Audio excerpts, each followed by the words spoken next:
You guys gonna come half hour early, just get the computer set up for the meeting. Hello, Garland. Hello, Garland. Hello, Garland. Well, that thing is working bad, isn't it? Their mom's. I'm not whispering. How was the drive down? Just don't blame you here. How was the drive down? Did you bring your truck, your pickup this time? I'm happier for knowing that. Did you get your light fixed? Light, did you get that fixed? Oh, no, no. So was somebody at the Chevy pull you down here? Or how'd you get down here? Oh. Be driving the good one. Special education teacher.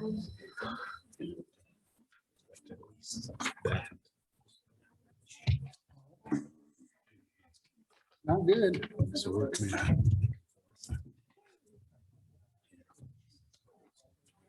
how this excessive temperatures turned around. So good. You were right. Oh, pretty. I had 1 minutes and I'm like, oh. Yeah. Jennifer. Got married. My other two daughters went to challenges alive.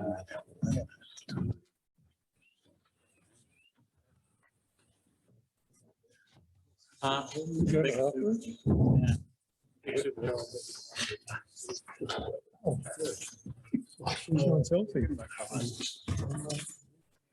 Might go with Val all the time. That's first daughter. Only a lawyer can afford stuff like that.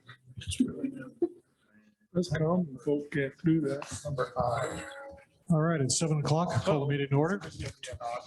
Misty, would you call the roll, please? David Burris, Here. Wes Grimes, Present. J.R. Huddleston, Here. Deborah Johnston, Bill Lukens, Here. Larry Pratt, Here. Greg Romy, Present. Caitlin Turner. Here. Thank you.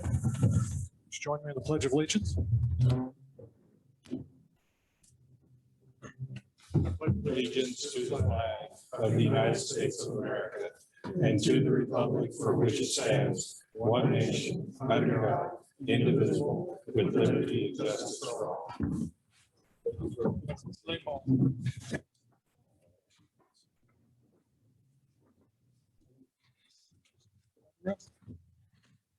As always, remember, if you have a conflict of interest, please notify the council before you vote. Need a motion to approve an amended agenda. Have a couple amendments for you. Under current claims, on page 11, True Green goes from $362.20 to $340 even. That brings the current claim totals down to $84,280.92. And the email from Misty that I shared with everyone, that is the amendment to new business item I. So whoever makes the motion when we get there, you'll also need to include Family Dollar Stores of South Dakota LLC as one of the beverage license renewals. So amended agenda to include or to reduce current claims to $84,280.92 and to amend new business item I to include Family Dollar Stores of South Dakota LLC on the list. Make a motion to approve the agenda with the amendments to current claims for $84,292 and for item I, including Family Dollar Stores of South Dakota LLC. And that total is $84,280.92. Sorry, $80.92 as specified. Second.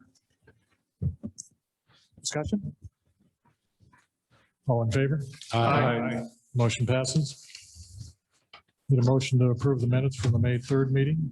Make a motion to approve the minutes of the May 3rd council meeting. Second. Discussion? All in favor? Opposed? The motion passes. Need a motion for the bills in between, please? Make a motion, bills in between $180,078.22. Second. Discussion? All in favor? Opposed? The motion passes. And a motion to approve the amended current claims. Make a motion to approve the amended current claims for $84,280.92. Second. Discussion? All in favor? Aye. Opposed? The motion passes. Council update from Olivia Mears with the Hot Springs Chamber of Commerce. Olivia, are you with us?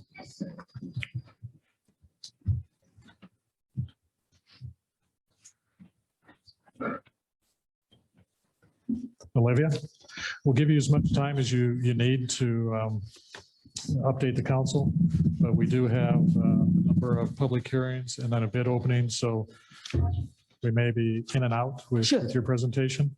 Our first public hearing is at 7:10. I should be done, sir. I'll not tarry. Okay, good evening, Mayor Nelson, City Council members, city personnel and members of the public. Thank you for inviting me to give a Chamber of Commerce update. So we're looking forward to a vastly improved visitor season, and we're on track to see a much needed increase in visitation. We have our advertising in place, including the bid board co-op with South Dakota Tourism for the Matching Funds campaign, where South Dakota Tourism matches the $35,000 put up by Hot Springs for a total campaign with Lawrence and Schiller of $70,000. We also continue good relationships with South Dakota Tourism and our regional partners, Black Hills and Badlands. With the grant money we received last November, the Chamber produced a 4-minute promo video that we use in various ways to promote Hot Springs.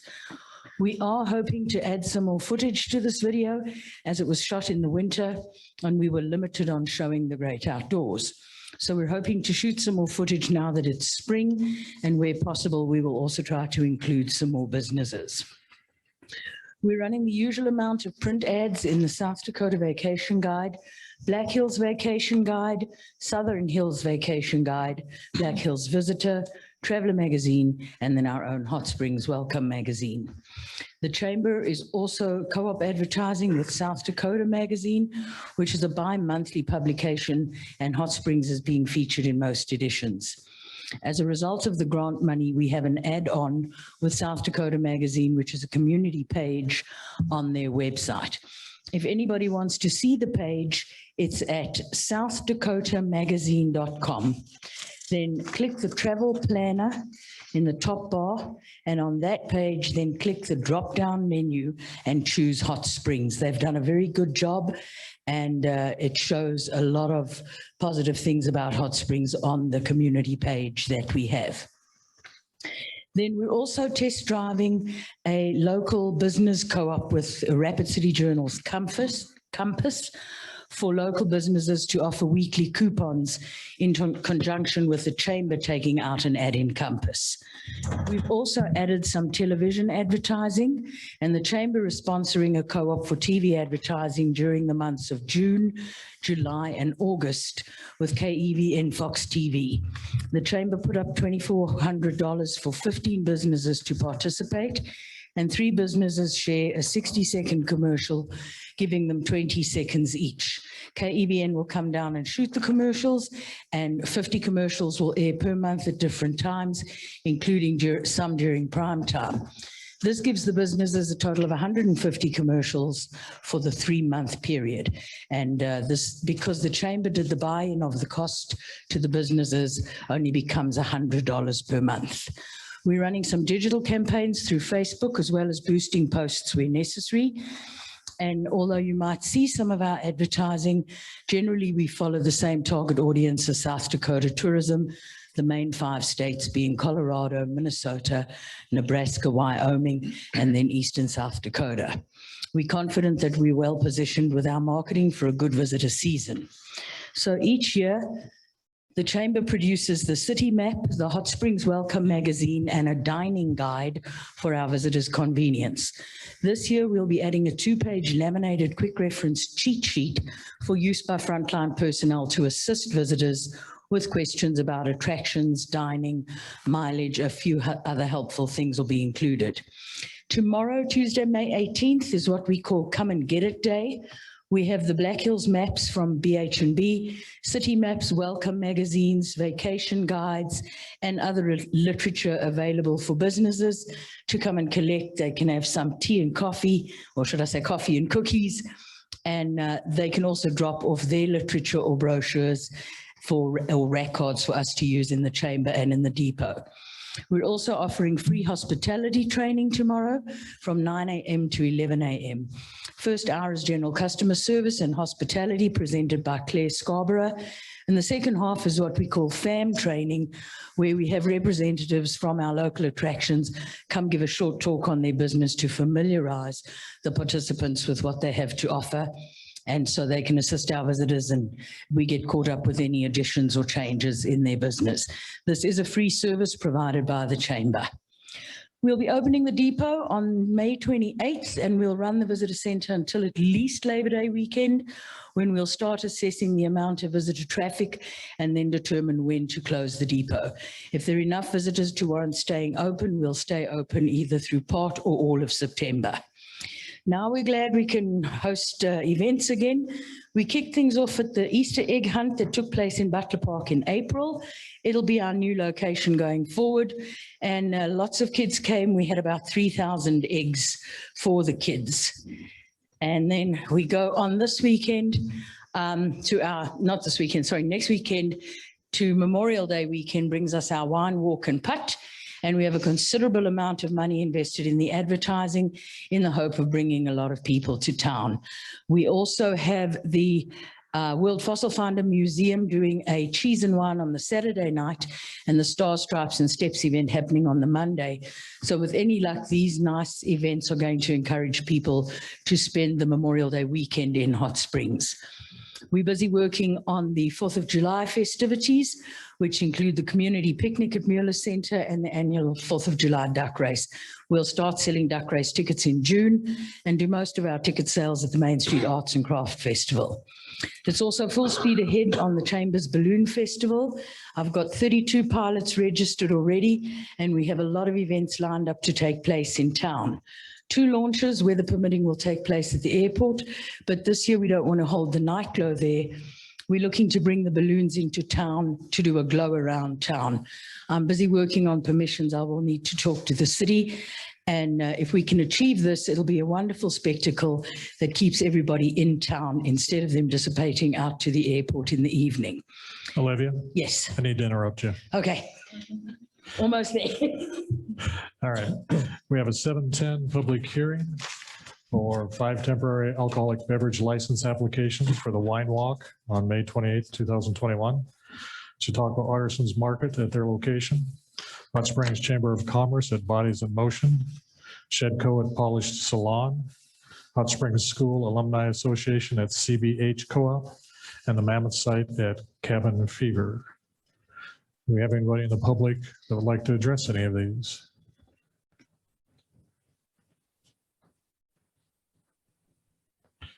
Anybody on the council that has any questions about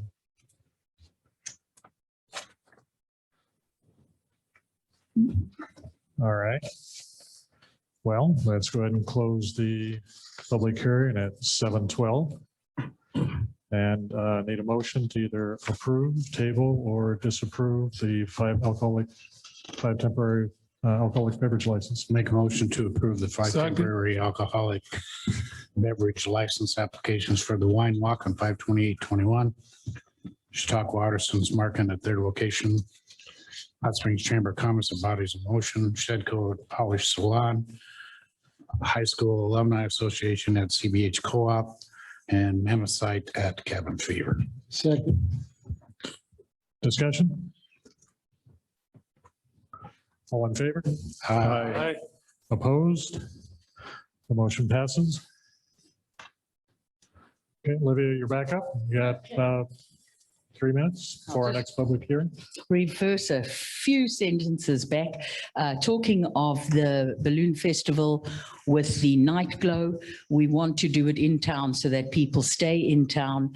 Generally, we'll be asking for permission for Butler Park, some private places, the soccer fields, and spread it out so that the traffic stays in the town. And some places will have 2 balloons, some will have 3, some will have 10. We also want to expand the festival. And so on Friday, the 27th, we'd like to start the festival at noon in Centennial Park. That evening, the pilots will be attending the welcome dinner at the Mammoth site, but we'll also be holding an event for the public at Centennial Park. We'll be selling vendor space for Friday and Saturday, and we will accommodate the farmers market on Friday. We'll also have a band in the park Friday night, which will run till about 9:30, 10 o'clock latest. On Saturday at Centennial Park, there'll still be the vendors, and we're adding the kids zone with the giant inflatables. In the early morning, around the 8, 9 o'clock mark, the walk-in balloon will be set up at the Mammoth site for a few hours. And then in the afternoon, we'll have the National Guard providing games, laser tag, go-karts, picnic, barbecue, etc. up at Butler Park. And then Kathy Wren from Recreation is going to do a hydrant party for us at the library from 1 to 3. There'll be food at Butler Park, and then hopefully balloons that evening and maybe live music as well. So we do have a lot more things that we're working on. One of our stumbling blocks is the lack of manpower and volunteers. So we continue to put out a plea to the community members to please come and get involved, even if you only have a few hours to spare. We need people to sell merchandise. We very much need muscle men to assist with setting up inflatables. We need crew, we need volunteers to fetch signs from Rapid City. The list goes on. We have a space for everybody. So if anyone does have some time to donate, kindly contact the chamber. So we do have a lot to look forward to this year. I urge people to get involved, and I want to say thank you to the council for listening to my report. Thanks. Thank you. Thank you, Olivia. Thank you. We have a 7:15 public hearing. If the council has some questions, we'll wait till after the 7:15 hearing. So we have a 7:15 public hearing, a temporary alcoholic beverage license application from the Hot Springs Chamber of Commerce for the cheese and wine at the museum event to be held on May 29th, 2021 at the World Fossil Finder Museum, 719 Jensen Highway. Anyone from the public that would like to speak on that? Temporary alcoholic beverage license. Any questions from the council? Just a concern. I know it's a small area. It's, if I'm right, that museum is right down here by the Pizza Hut, correct? Yes, yes. I'm worried if there's a lot of traffic, that highway right there. I don't know if there's enough ample space available for them to park vehicles there. If they need to coordinate, I would say let's get them to start coordinating with the businesses adjacent to them to help out with that. I just would hate to see something happen on that highway right there. It's people coming in so quick and they don't pay attention to the 35 miles an hour, let alone the 25 after that. So just a concern that I'd have is all. Thanks. I'll make sure to mention to Miranda that that is a concern and to reach out. They'll know as the ticket sales go what their traffic will look like, and I will make sure to mention it's a concern of the chambers, of the councils. Certainly. Yeah, Pizza Hut's got that big parking lot. I think right now they're only just doing deliveries. I don't think they're doing walk-ins right now. Yeah, and then near Culligan, they can ask Rich if they can use some of his spot. Right. But we'll definitely make sure they're aware that we cannot have any. And if I may jump back to the wine walk, we will make sure on all of our advertising to insist on legal parking. Because if we do have stuff in town, we don't want any bad feeling with highway patrol or anyone. So everywhere we put it will be, you may not park illegally. So that will be a thing we're aware of. Thank you, Libby. Thanks. Craig, you sound like you were going to say something. Well, I was gonna see about the pizza. Okay. Beat me to it. Okay. Any other questions from the council for Olivia? I would like to entertain a motion that we approve. Oh, hang on. I'm sorry, you got to close. No, Sorry. let's go ahead. Go ahead and close the public hearing at 7:18. Okay, now we need a motion. Now I'll make the motion that we approve the temporary alcoholic beverage license application from the Hot Springs Chamber of Commerce for the Cheese and Wine at the Museum event to be held on 5/29/21 at the World Fossil Finder Museum, 719 Jensen Highway. Second. Discussion? All in favor? Aye. Opposed? The motion passes. We're just a couple of minutes away from our 7:20 bid opening.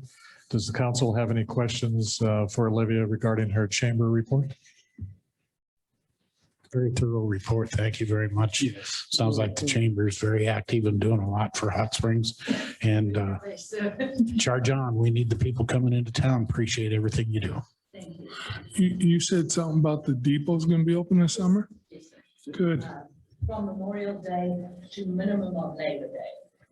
And then further on as traffic goes. Good. On your commercials and like that, what kind of, are you using, what kind of talent are you using for the commercials? That's entirely up to KEVN. What we do is we just do the buy-in. We put out a thing to all businesses saying, jump in when spots are gone, they're gone. And then we hand over to Christian Magruder is our rep at the KEVN. He arranges with the business then whether they're going to use stills, models. So we're kind of out of it after that. I can give you his information if you want to ask him that question. I would just think that we have so much talent here in town with actors and actresses, young kids that, I mean, my thoughts looking at it is if somebody goes on to become an actor and actress, I mean. Well, if be a anybody great thing is to have. interested in any sort of Right. stills, do send them to the chamber because we will have another photographer coming down for still photography and we will need models for that. So if we could have a list of interested parties to do a little family at the Evans Plunge or something here or there, we'd happily contact them when needed. And I can pass the names on to Christian too. So we can talk more about that. All right. Cool. Thank you. Throwing your hat in the ring there. JR kind of sounds like Johnny Cash. All right. Any other questions for Olivia? Thank you. She always is so informational. Thank you. I appreciate it. Thank you. You're the one that keeps us going here. My 15 Thank you, minutes is over. So thank you very much. All right, that takes us to the 7:20 bid opening for the request for proposal 2021-5 Butler Park softball field fence replacement. City administrator said we had 2 proposals, and this is what I'm supposed to open them with.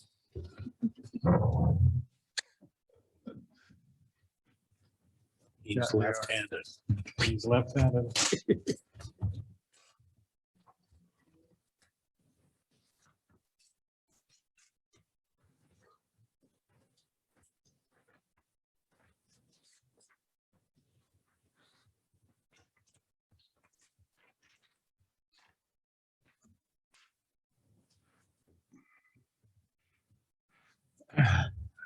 First proposal is from Garrett Fencing out of New Underwood, South Dakota,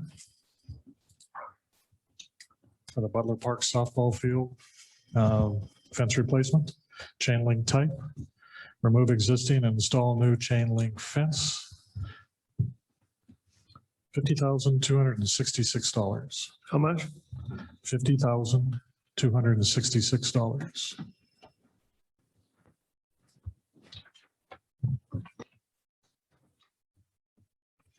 Do we retain all the old fence?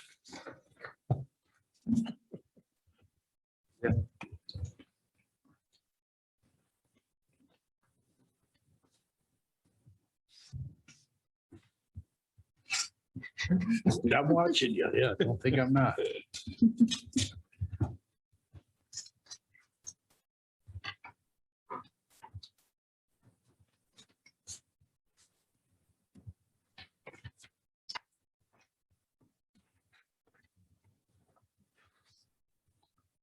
Second request for proposal is from La Creek Development out of Martin, South Dakota. La Creek? La Creek, LACREEK Development. 940 lineal feet, 6-foot commercial chain link fence. Demo and remove existing fence. $57,355.66. One more time. $57,355.66. So I'd like these to go back to the Parks Committee for their consideration and a recommendation. Correct me if I'm wrong, but we only have 20-some thousand budgeted for this. 23. We're a little shy. We'll discuss that. We may have to get creative. Can't we just add some fence on top of what we got? Do we know what the difference between these prices right now and prices for possibly 6 months ago? I mean, everybody knows that everything's been going up. I was just kind of wondering what the cost might have been 6 months ago or possibly even a year ago. We didn't get any official estimates 6 months ago. You okay, Wes? Might be playing virtual softball. Is that all brand new fencing? I mean, I know what the bids are asking for it, but is that all the fence? That's everything? 940 square lineal feet? That's all.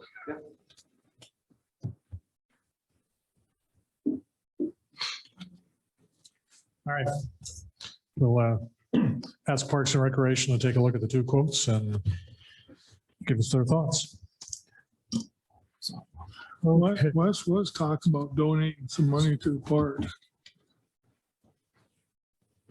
All right. So that takes us back to communications from the public. Is there anyone that would like to address the council? All right. I'll take us to new business then. Personnel. Got to find out how many personnel actions we have. Can I get a motion to approve personnel actions A through N? I'll make a motion to approve personnel action items A through N. Second. Discussion? All in favor? Aye.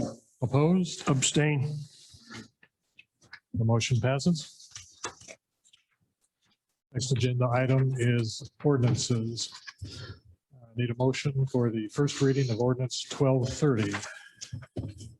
Make a motion to approve the first reading of ordinance 1230, an ordinance revising Title III Administration, Chapter 30, General Provisions, 30.22 Finance Officer, and 30.26 Public Works Engineer, removing appointed provisions and replacing with full-time benefited hourly or salaried employee. Second. Discussion? When was the last time they've never been, what am I trying to say here? We've never appointed one since I can remember. It's always, they just got hired. Am I correct? Is that why you want to change it? Because we never done it? Since I've been on council, yes, we've never appointed anybody to these positions. And as we were going through the personnel policy, this jumped out that it was an appointed position. And mayor recommends, council always approves.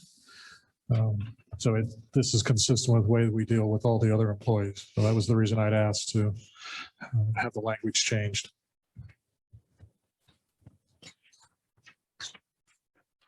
Any other questions? Do you have anybody in line for this position? Either of the two. Either? No. Sorry.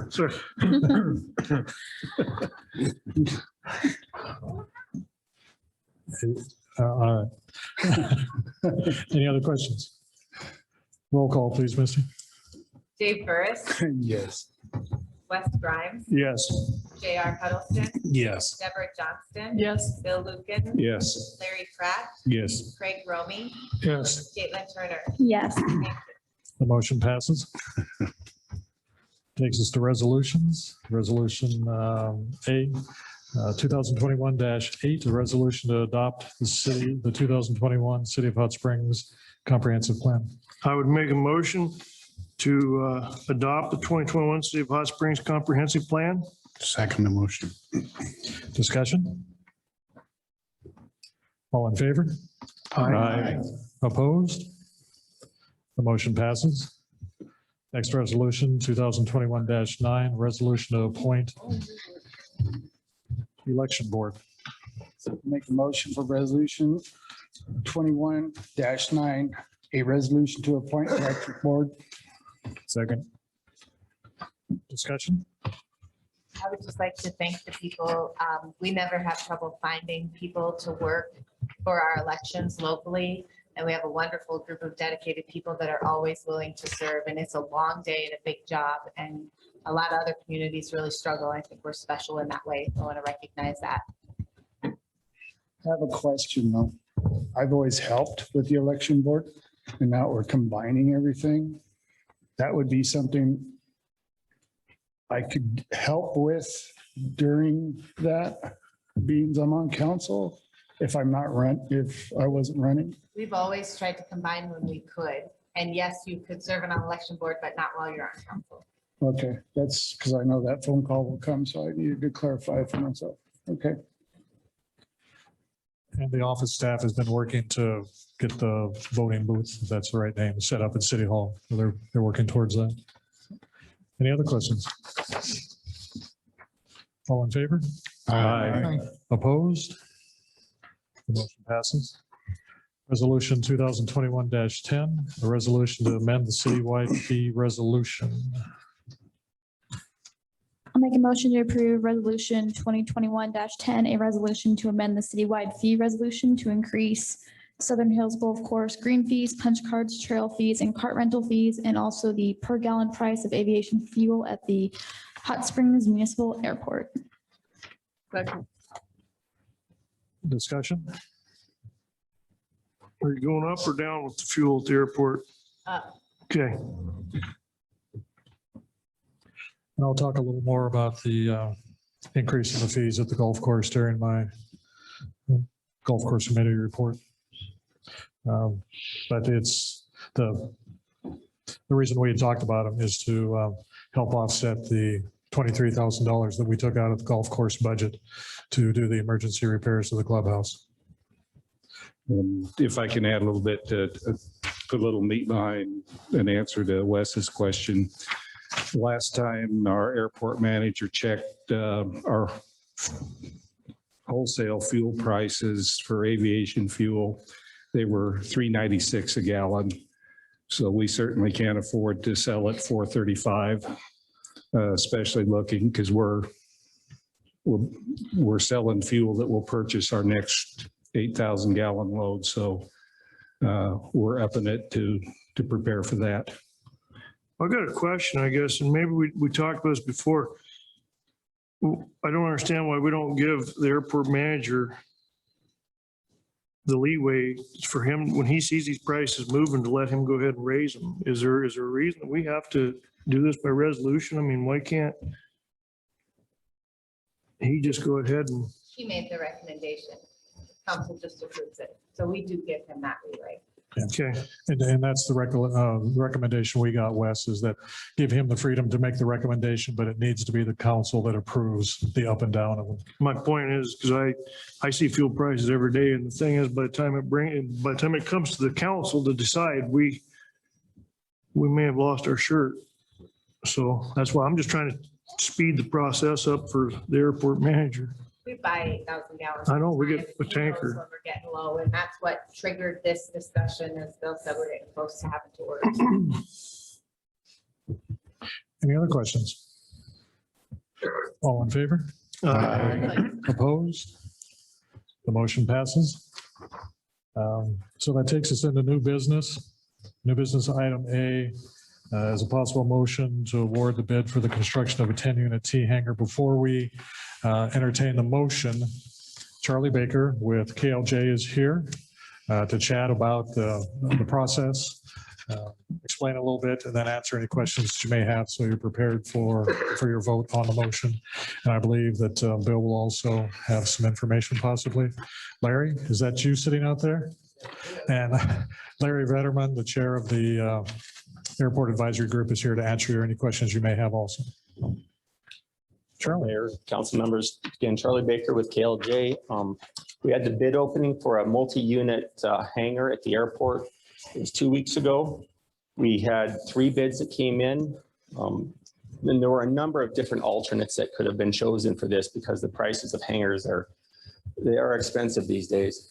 We looked at a base bid of 6 units, then an alternate of expanding that up to 10 units for the hangar space at the airport. There were also alternates in there for a bifold hangar door or a hydraulic hangar door, just to give the airport a lot of flexibility as to what they might get on pricing. At the end of the day, with those 3 bids, we got the local contractor who was the low bidder, and the price was exceptionally good. It was High Country Erectors from here in Hot Springs. And once we had the bid opening, we reviewed all of the alternates and options available. The airport group sat down and collectively discussed what they would like to pursue. And based off of the good bids that they did receive, they would like to pursue the alternate that has all 10 units of the hangar with the hydraulic doors. That happens to be the base bid, alternate B, add alternate 1, and add alternate D. Contractor they had some paperwork they needed to turn in with the bid, other paperwork to turn in after the bid. They've turned that in, and we're still working with them. So that, I believe, another piece of anecdotal evidence, we talked to the state of South Dakota about other bid prices they've seen across the state this year. And several other airports had some similar hangars. They came in right in line with the engineer's estimate. And for this particular project, for awarding that large building, the 10-unit hangar with all of the doors, would be $1.42 million. In this case, the bid you guys received was $786,891. So it was a real good price. And with that, I'll stand for any questions you might have on the bid opening itself. There's another motion later that I also can address.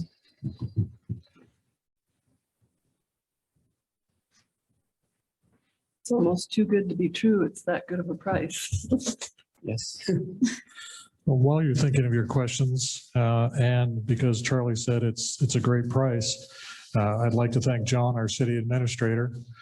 He's the one that pointed out that when you go out for bids like this, it doesn't make a lot of sense to let the prospective bidders know what you think the construction might cost. So he specifically asked that dollar value not be included in the bid, which forced everybody to come back with their own price rather than this is what we expect to have to pay. So thank you, John. Appreciate you recognizing that and making that offer. And it certainly showed in the prices that came back. I got a question, and Larry, you can probably help me with this. That big hangar, there was something to do with that hydraulic door, the way that that was operated, I guess. How is this these hydraulic doors can be operated? That's a battery operated one on that big hangar, correct? No, the battery, in that big door is. Larry? Larry, could you come down and speak into the microphone so that the people that are watching online can hear your answer, please? The big door is standard electric operation. The battery setup is for an emergency. If we had a power outage and say we had a life flight airplane in there or needed to get in there and the power was out, that's the purpose of the battery. And I was thinking there was some discussion about switching over to like a propane generator or something at one point. And I guess I haven't been out to the airport and seen anything for a long I time. have not heard of any. Well, there were some issues, wasn't there, with that battery? Well, it's like anything. If it's not maintained and charged up and, batteries get old and that hangar's been out there for a number of years. And I'm not real sure what the state of the batteries are right now.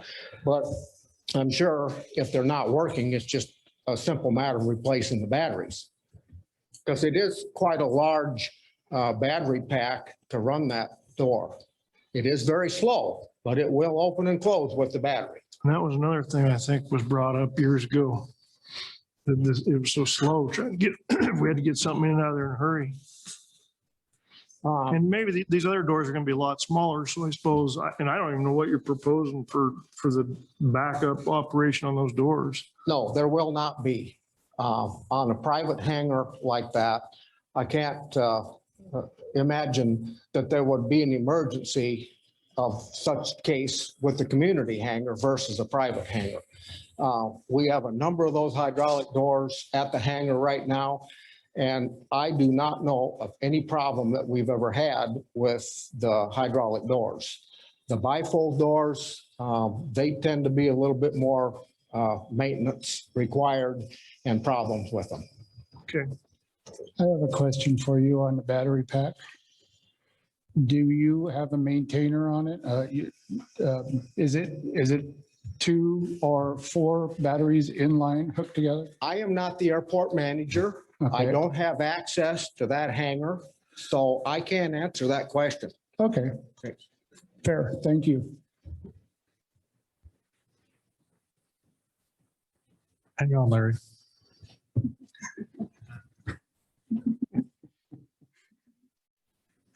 Get away yet. Just in case the rest of the council has any questions, rather than having you come back, thought we'd just keep you there. Council have any other questions for Charlie or Larry?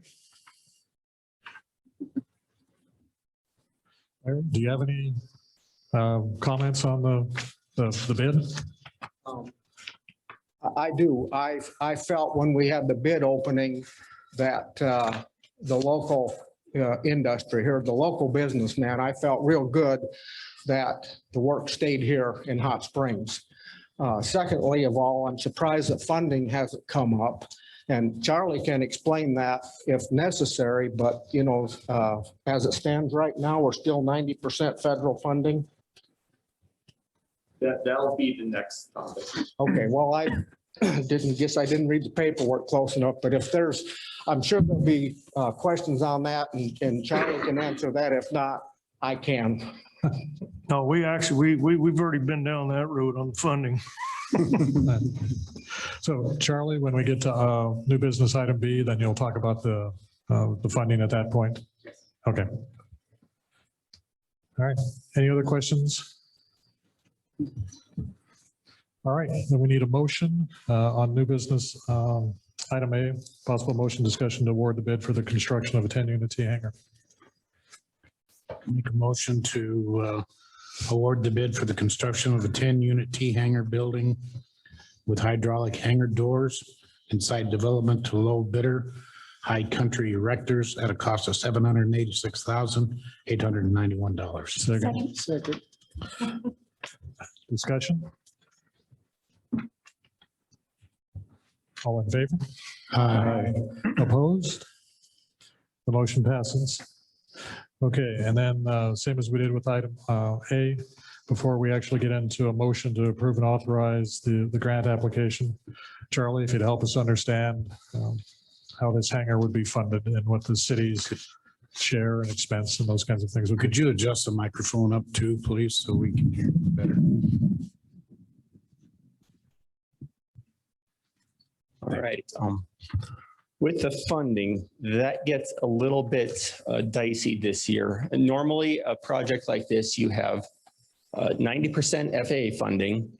In the case of South Dakota, they do not fund hangars, so that 10% that's remaining would be a local fund. But because of all of the federal coronavirus relief funding that's come through the package, you're going to get additional funding, at least for the amount of the project that's in 2021.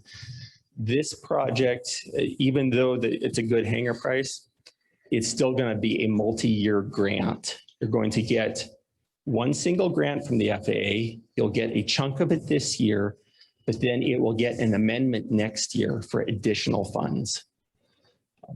Construction on this project is tentatively going to be, we would award it this year. They might stockpile some materials this year, but the bulk of the construction would also be in 2022.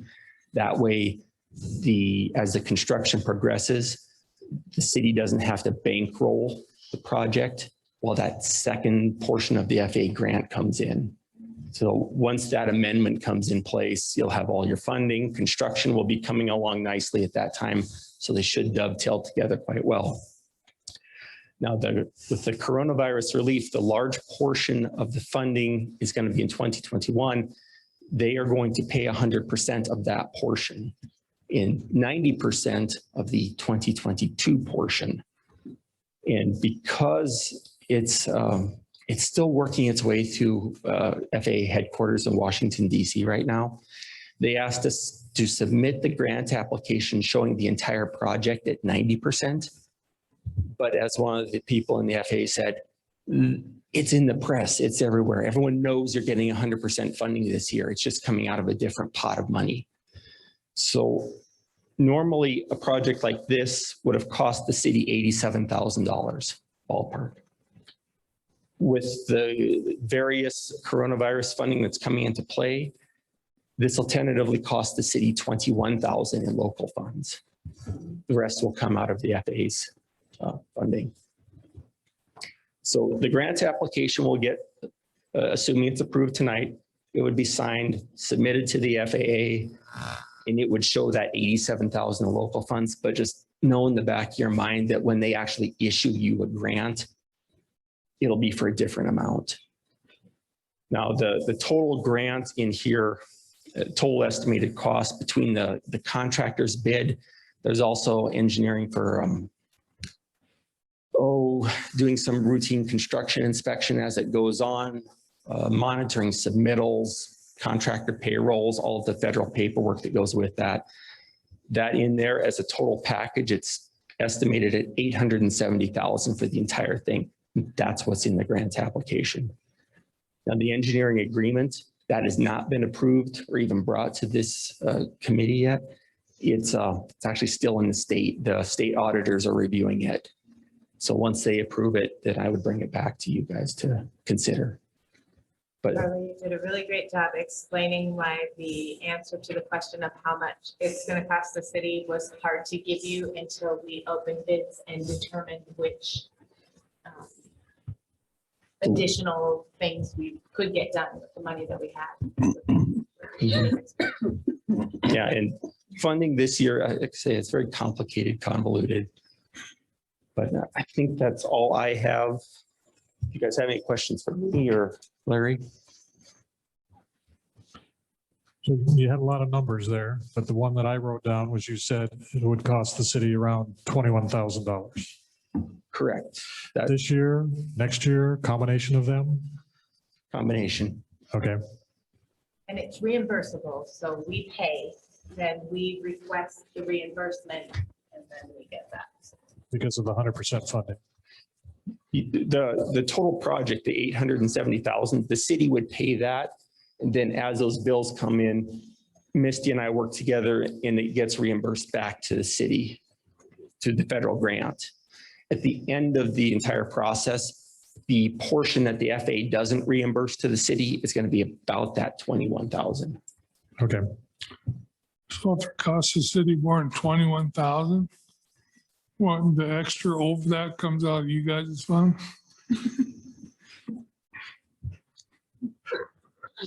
You didn't Sorry. answer that. Thanks, Charlie.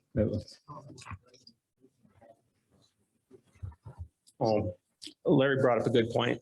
This hangar, once it's in place, the city will be able to rent out these 10 hangar units and recover these costs. So it will generate revenue for the airport in the future.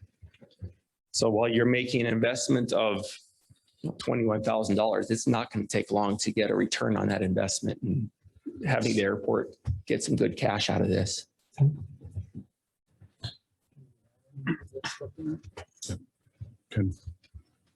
So past hangars that the city has constructed similar to this, anybody have an idea what the city paid for those hangars? What our share was? I think the last one was like almost 900,000, like 800 and something. Last one was for the gliders. Not the big one, no. No, the big one was already built. His gliders is the last one we built out there. It's my understanding we already have enough people waiting for those hangars to rent them.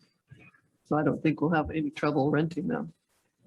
Yeah, at least if I don't want to put words in Ivan's mouth, but we typically have a waiting list of people wanting private hangars, and that tends to increase and decrease. You know, the interest increases, you know, if there's hangars there, as opposed to a promise of a hangar.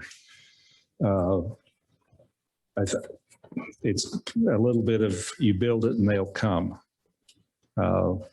as opposed to a promise of, well, 2 or 3 years down the road, we think we might have something.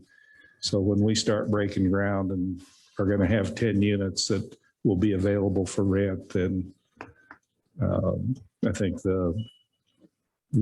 based on the interest we've seen in the past, based on the interest that our airport manager has seen with people that want to build private hangars out there now, yeah, we should be seeing cost recovery shortly after completion of construction. Ivan, I didn't recognize you sitting out there without your hat. As our airport manager, do you have anything you'd like to add? Come to the mic. I don't think he's that interested. So what do we rent a hangar for of reasonable size that we're talking in? What was your question? What is the monthly cost for renting a hangar? Well, we have about three different numbers, but I would suggest that the T hangars would probably go between 200 and 275 in that neighborhood for a T hangar for these particular units Per month. right? And just to reiterate on what Bill said, that number of that list of people that fluctuates just as he said, daily, monthly, and it was the same people. The 10 people that were interested a year ago are not necessarily the same 10 people that are interested now, because people wait, and when there's nothing available, they move on, right? So those names are changing.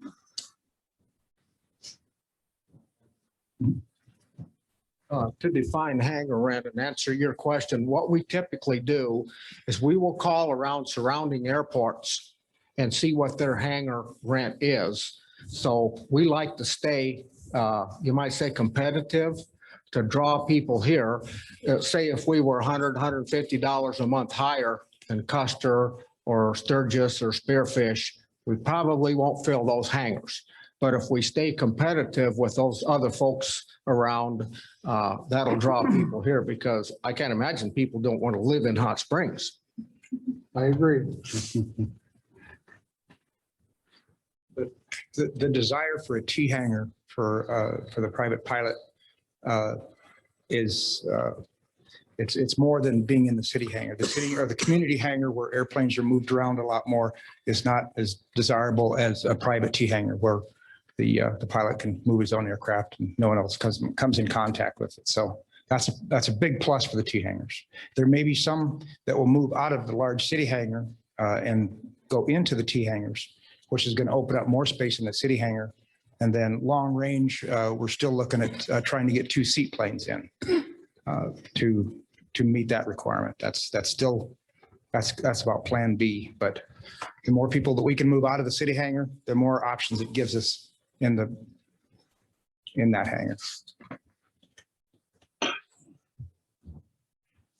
Just as a, for my interest, you were saying in the conversation of private, there's people who would like to build their own hangars.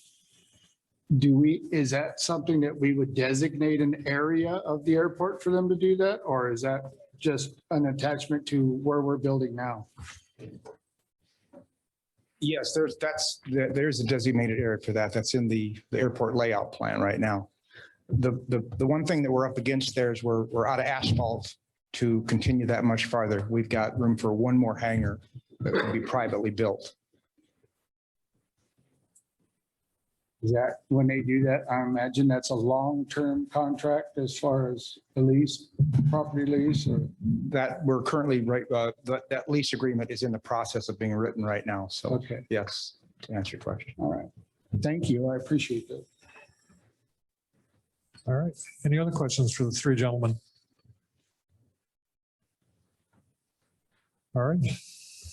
Need a motion to authorize mayor to sign the grant application. I'll make a motion to approve and authorize the mayor to sign the grant application package for the airport improvement grant AIP number 3-46-0022-015-2021 to construct multi-aircraft hangar building and site grading. Second. Discussion. All in favor? Aye. Opposed? The motion passes. On to the next steps. Thank you, gentlemen. Thank you for all the information. New business item C, a possible motion to accept the lowest responsible bid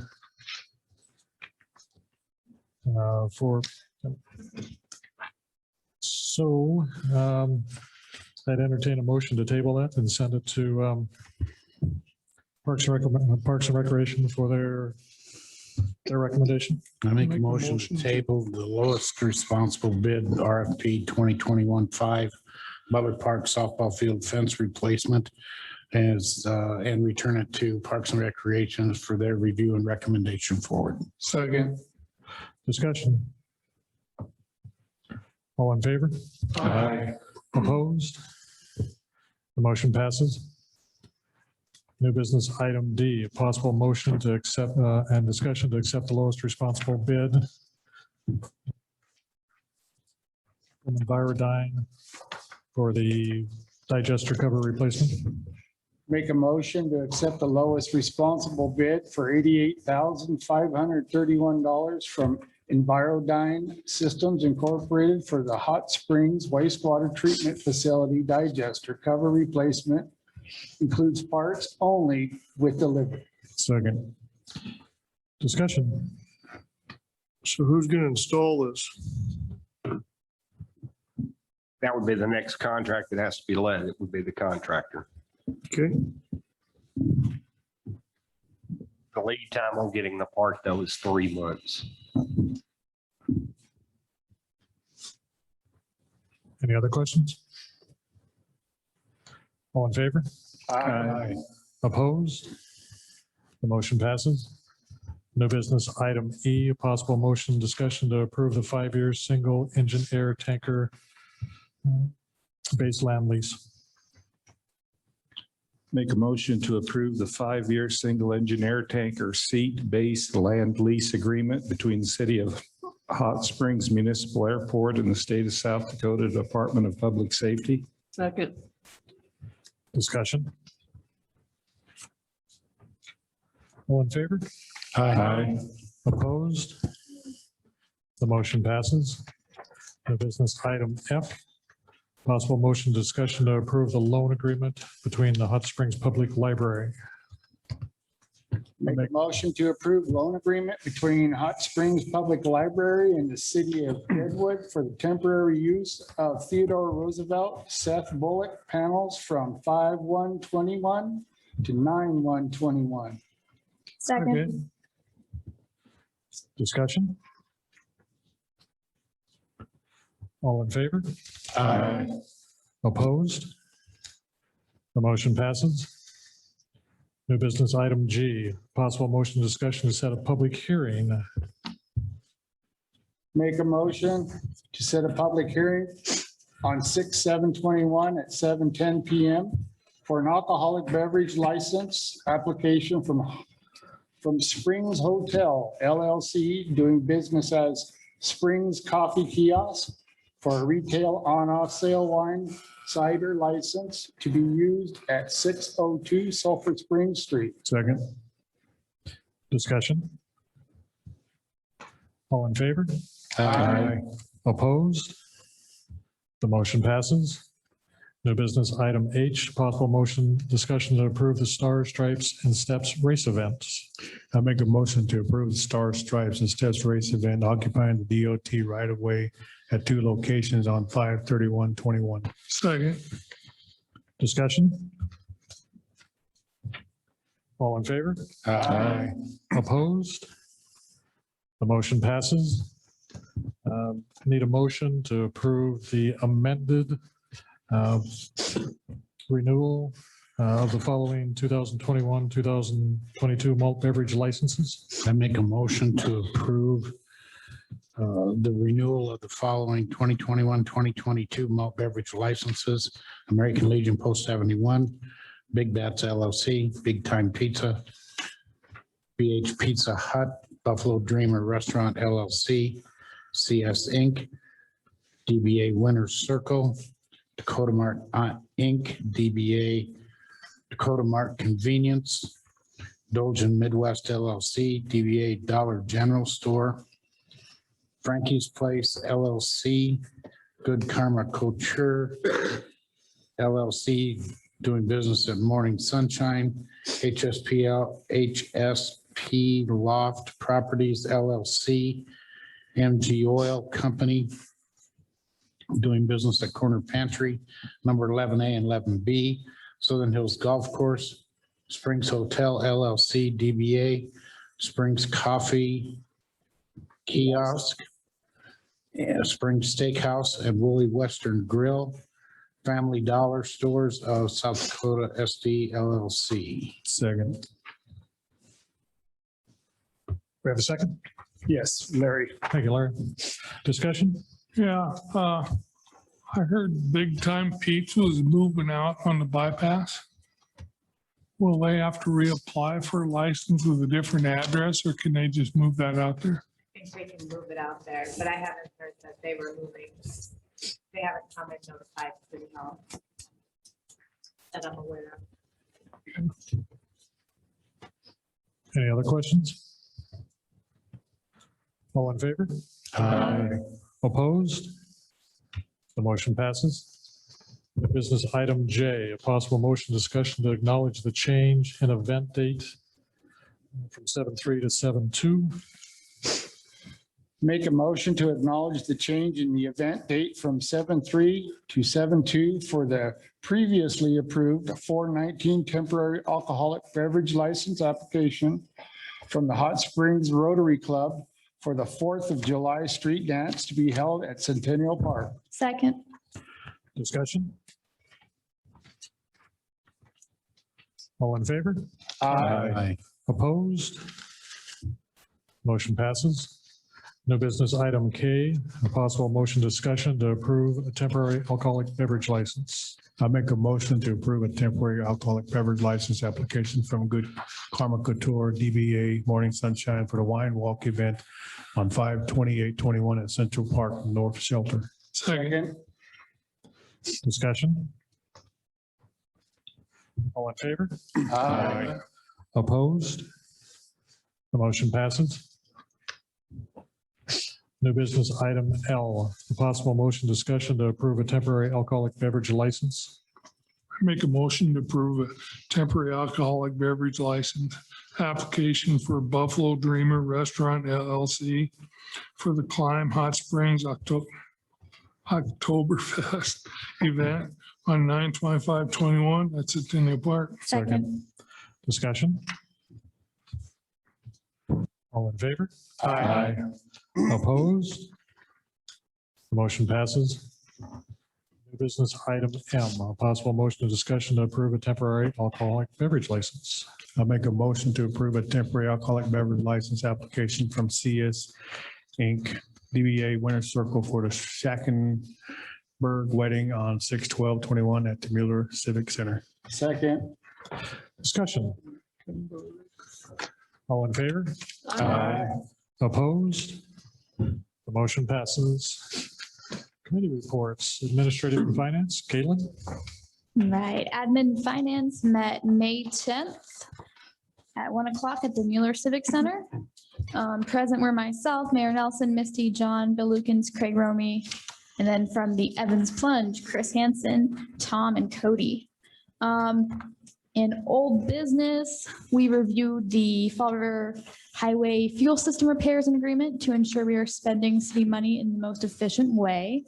We will continue to review this and hope to have some updates at some future council meeting. We also, as you voted on tonight under the ordinances, we recommended the ordinance revision to remove appointed language from the finance officer and public works engineer. It's just cleanup. Thank you for approving that. In new business, Chris Hansen and other members of the Evans Plunge staff were present to discuss current staffing issues. As we are seeing as a nationwide problem, Hot Springs isn't exempt from staffing issues. We simply don't have the lifeguards this year to fully staff the plunge at this time. It is the recommendation of admin finance. And it was agreed by Chris and the staff that we recommend closing the plunge on Tuesdays and Wednesdays starting June 1st. We don't want to burn out the staff we currently have, trying to staff a facility that we just don't have the employees for currently. If anyone has another solution, I'm welcome to hear it. If you feel that we as a council need to vote on it, please let me know if you feel that way. We can do that. Misty reviewed her annual report with us. Thank you, Misty, for all you do and your diligence. We reviewed potential Southern Hills Golf Course fee increases. And I'll let Bob talk more about that. Thank you for approving it. We reviewed the Airport South Dakota Wildland Fire Agreement. That was also on tonight's agenda. Just to note, we briefly discussed the live streaming of council meetings on Facebook. This will continue, and the live stream of the last council meeting specifically was met with good comments from the public as far as sound quality. So that was great to hear. We had some more discussion on the residential tax rebate as far as a new ordinance and how to specifically plan forward for those potentially eligible as the council had voted previously. We're still hashing more of this out as how to proceed still.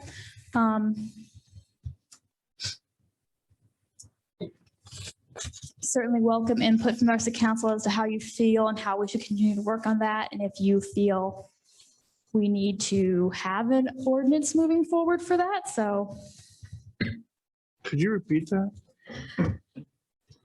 We had discussion on the residential tax rebate as far as a new ordinance and how to specifically plan forward for those potentially eligible as the council had previously voted on and approved. We're still hashing more of this out as how to proceed still. I welcome the input from all of you as to how you feel about it, whether you think we need an ordinance and how to continue working on it. Good. So let me know, Wes. Our next meeting is June 7th, 1 PM at the Mueller Center. I got a question for you. As the kids get out of school, don't you think maybe that you'll have a little bit more of a work pool to maybe pick from for the lifeguards? Because typically that's who does do that. So I would hope so. I think traditionally this time of year, we have had those applicants coming out of school. They know it's happening. We don't have it this year. because I am very opposed to closing the plunge for 2 days a week. That's how long was you proposing closing it? The whole summer? Until we have the staff. They hope to turn it around. They hope to hire enough lifeguards and change it quick. Yes, I don't think anybody wants to close it, but Another question I got for you. yeah. Maybe this is just me all by myself, but, and maybe I think it's your committee that maybe should start looking at it, about changing the time on these council meetings, maybe bumping it up to 6 o'clock instead of 7 o'clock at night. So that way, maybe in the winter time, they don't drag out so late into the night. And it's just something to think about. I don't know if there's any other support for it or not, but I think that's a good thought. I was opposed to it when I was on the council before, but it's one of those things that, as we can tell, there's not a lot of people willing to commit the time. And I'm hoping maybe if you change it earlier, maybe the people would come. I don't know. It's just a thought. I'll put it on the next agenda. Maybe they forgot his council night. So It's a thought. you would like to start the meetings at 6 at winter, in the winter time, right? Well, all year, that would All be year. entirely up to the council. I mean, it wouldn't be, I We can like talk the about idea. it. Actually, in a discussion that we had before, yeah, I do like the idea, actually. Because a lot of our meetings will run till 10 o'clock. I'll never miss a meeting because of how late or whatever's on the schedule, but there is one thing about if somebody wants to run and they per se live here in town and work in Rapid or, an hour's drive anywhere, how's that going to work? Are we? well, I think it's just gonna be those deals that they're gonna have to make the commitment on council night. They're just gonna have to work their schedule out because like I said, I was opposed to it 4 or 5 years ago, but I think it's kind of a good idea. I mean, I get up every morning at 4:30 just to get ready to go to work. And it's like, ugh. Yeah, Me no, too. Yeah. it's not a bad idea. I do favor it, to be honest.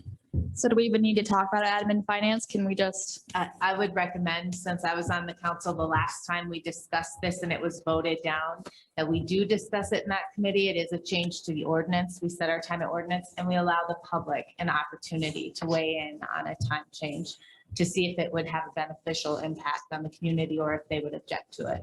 That's what I would recommend. I love the idea. Yep. good idea. we could Thanks, start Misty. later. I mean, Hey, We could start at 8. I'm not a night owl. we can't do this at noon. But the thing is I wonder how, nowadays we're on TV or whatever, but, I mean, we don't have a whole lot that attends personally anymore, to be honest. We had, during the COVID, obviously, it was very limited. Yeah, that's it. But really, what you see now, up to the amount of 10 maybe, is a packed house for us anymore, because you can watch it from home or on your computer.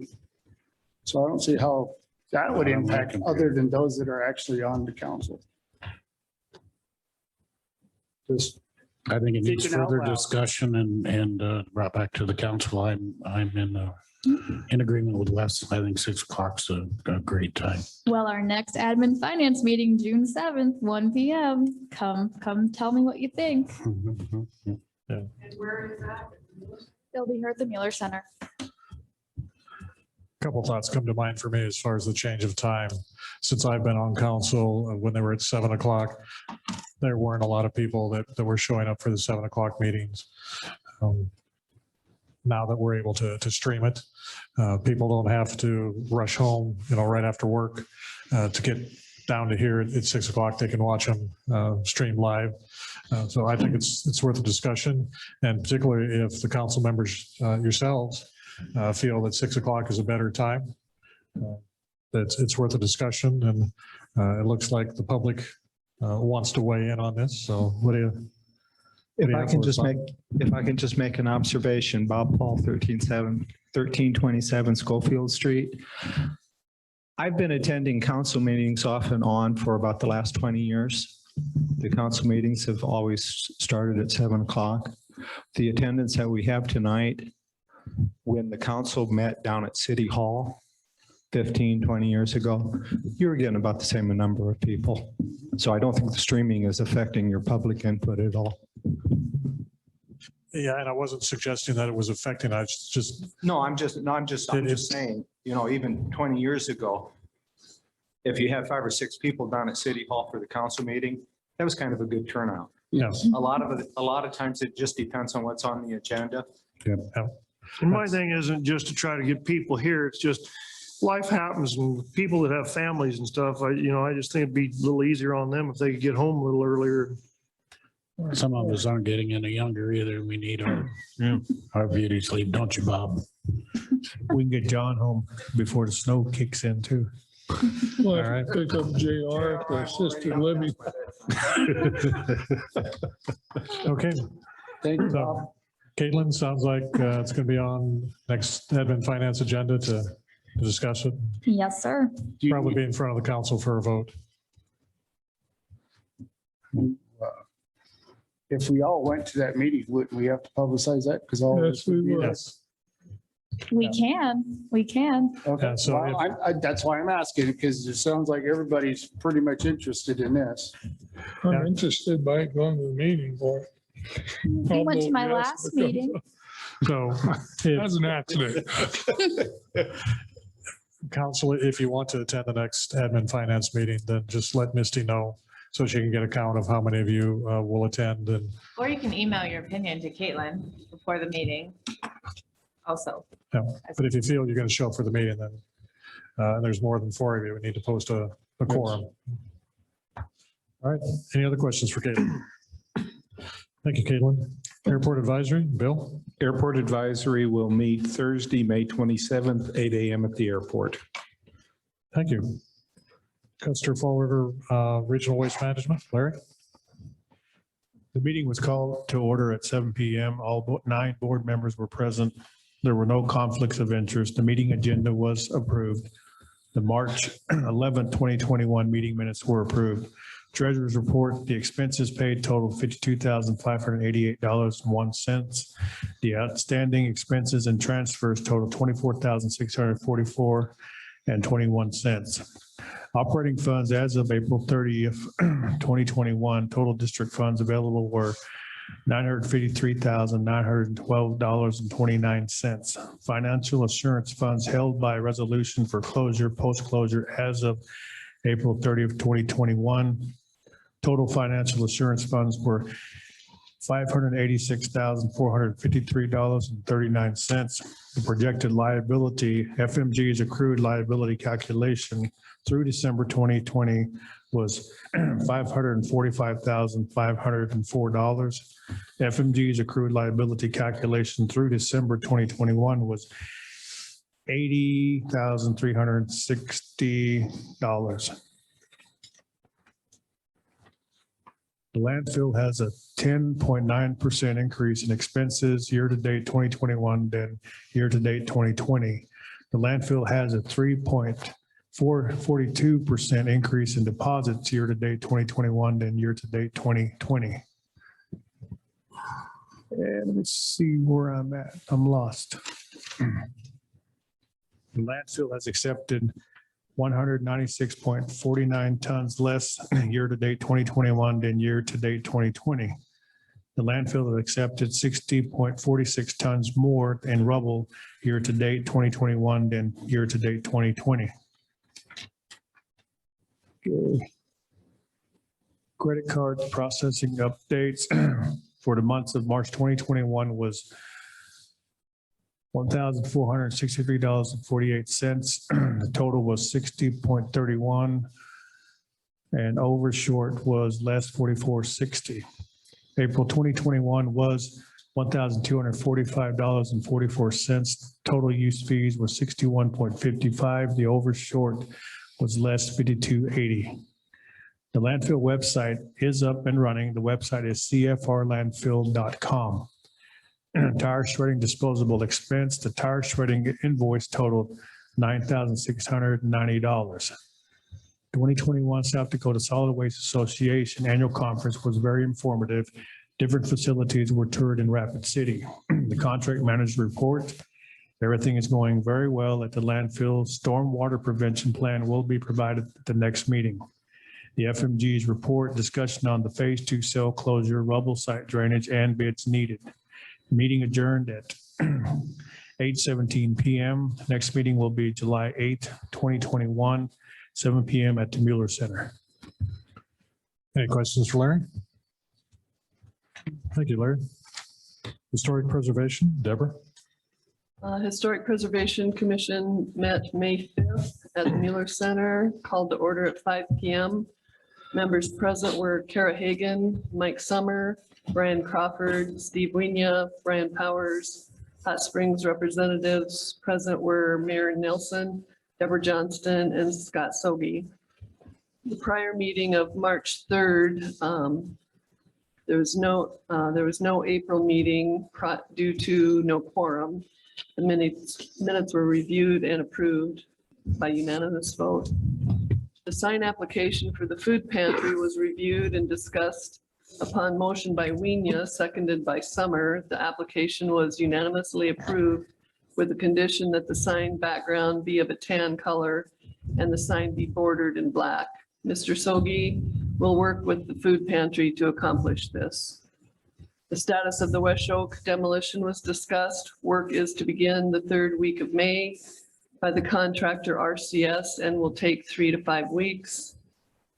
Some of the sandstone blocks, as well as other architecturally important elements, will be salvaged.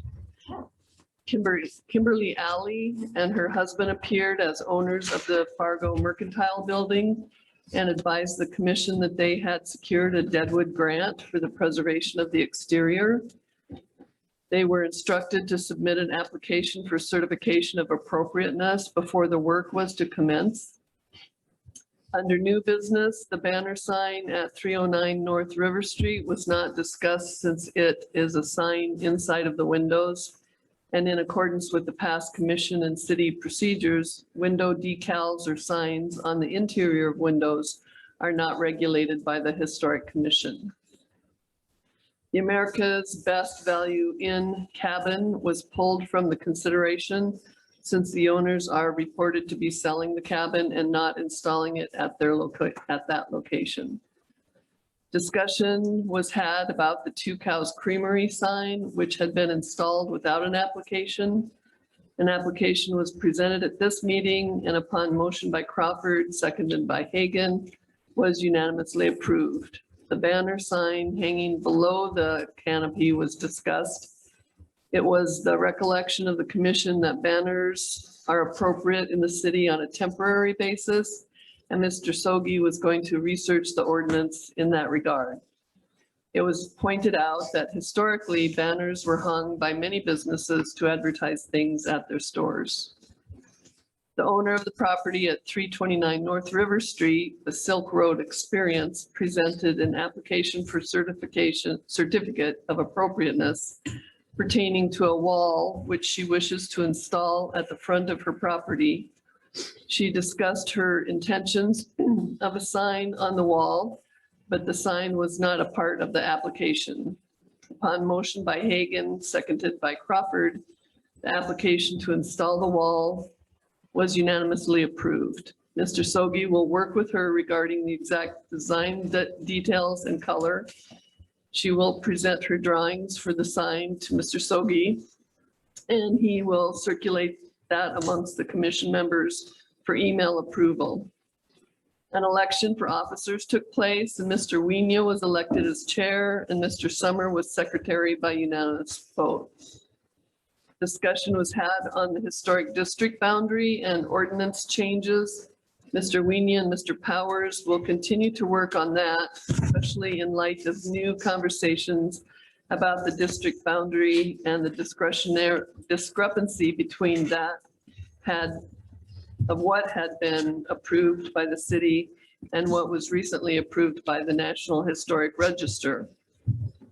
Further, Mr. Weenie wants to include by reference in the ordinance, the federal design and construction standards pertaining to historic buildings. This will be investigated further. The ad hoc committee met, but due to light attendance, there were no substantive developments to be reported. Mr. Culligan is conducting research on sandstone quarries, which were used in the construction of these buildings. Mr. Summer had expressed interest in the commission doing further workup on the website, which had previously been established on the history of hot springs. Mr. Summer reported that the Save Our Sandstone organization has reconstituted and has applied for a 501c3 status.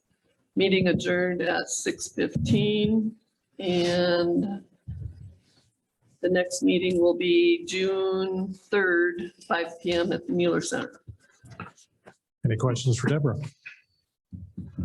Thank you, Deborah.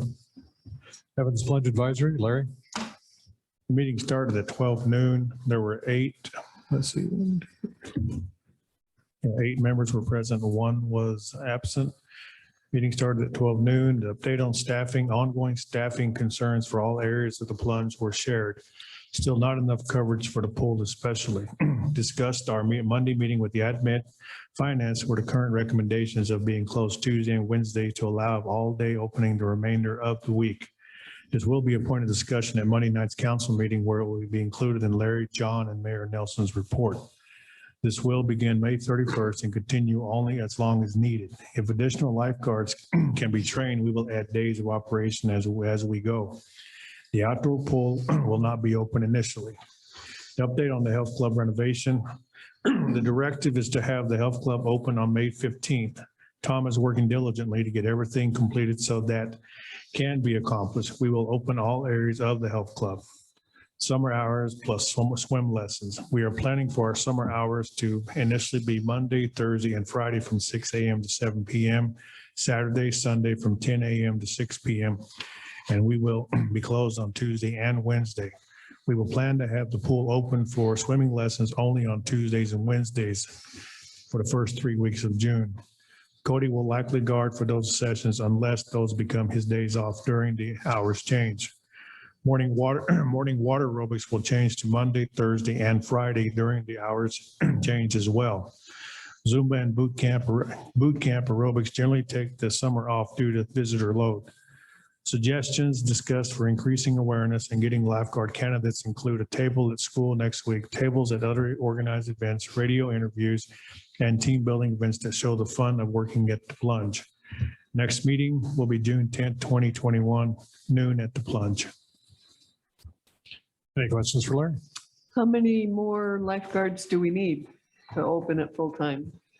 What we talked about on that one, John. Need 7 more. Wow. It's nationwide. It's bad not getting nice lifeguards. It's terrible. So Craig and I will volunteer. And Wes, to your concern of closing on Tuesday and Wednesday, as Larry mentioned, the advantage of closing on Tuesdays and Wednesday is the rest of the days they can expand the hours that are available to them. So be closer to full days on the remaining days. It'd be tough for tourists come to town, just go swimming on those days and it's closed. That'd be tough. I thought it would be worse to have somebody come on a day they should have been open and have to have the plunge closed because they don't have enough lifeguards.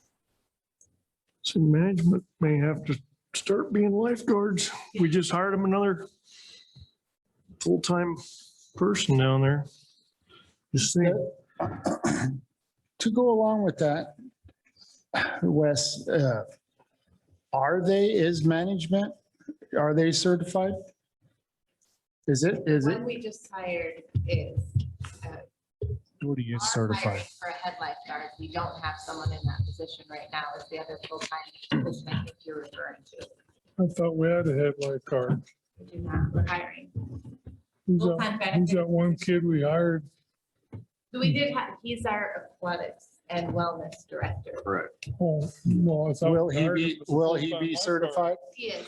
He's our- So as I say, Rest of the management though, Tom and Chris are not. do they have the possibility of getting certified?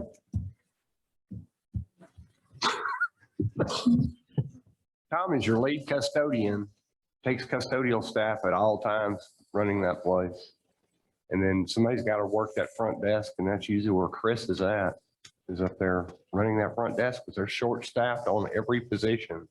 They have one person working the front desk currently. I know every council meeting, we see people come and go, come and go. This, I know we had on the agenda for a full-time lifeguard, because I questioned it. Yes, we approved hiring for the position. They're still looking for the right candidate.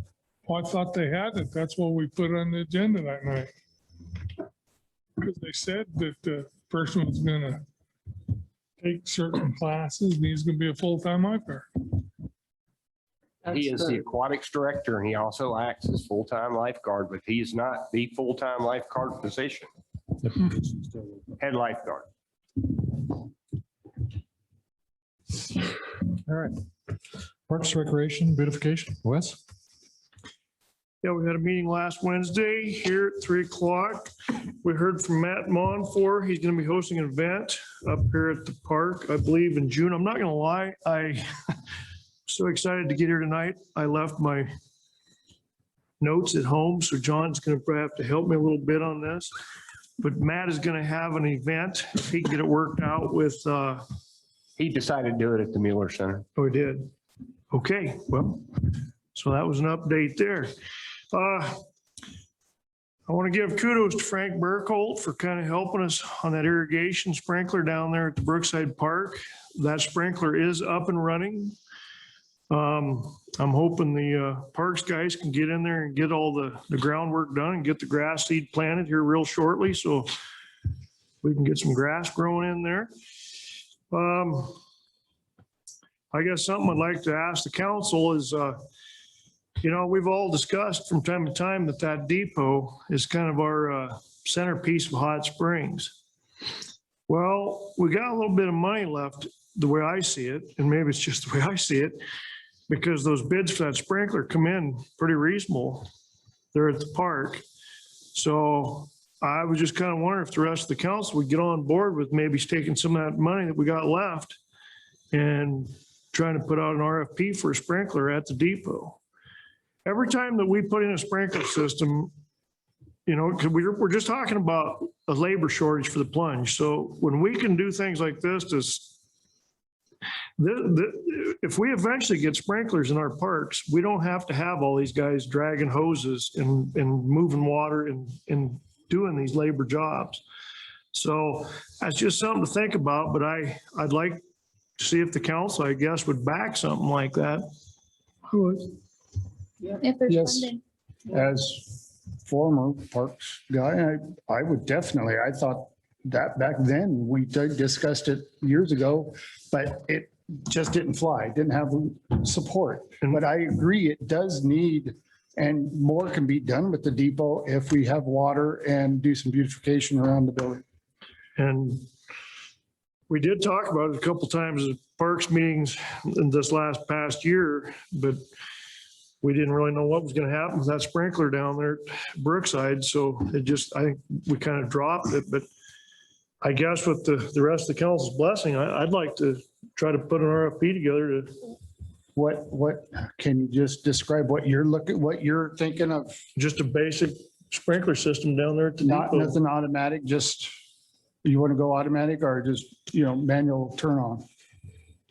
And I guess I really don't know. I mean, it's cheap, and maybe prices have escalated on the sprinkler system too. So Yeah, you very well. maybe by the could be. time we get an RFP put together, it may not even be feasible. I don't know. What are you thinking you have left as far as funds? We budgeted about 18,000. Is that correct? No, we took money from the fence from the softball field last year and we carried it over and it was about 18,000 as I recollect. Not trying to interrupt or anything, Off the top of my head, but I see it too. but So anyhow, so should we my, bring this up at the Parks Committee meeting and stuff today? so I'm guessing we got at least $10,000. That money hasn't been earmarked for anything that I know of. Well, if you want to move forward with that with information, I'd back your list. I would too. Yep. Agree. And then I think it needs to be an automated system. I think so too. Agree. Yep. Yeah. Right. Those automatic timers are priceless. Oh, I agree, but they can get spendy and I don't know what. Oh, no, Wes wants it. I think he ought to go down there 4 in the morning and turn them on. And I would. 4:30, I'll be. The guys they got to finish up the spring box, but they got that taken care of.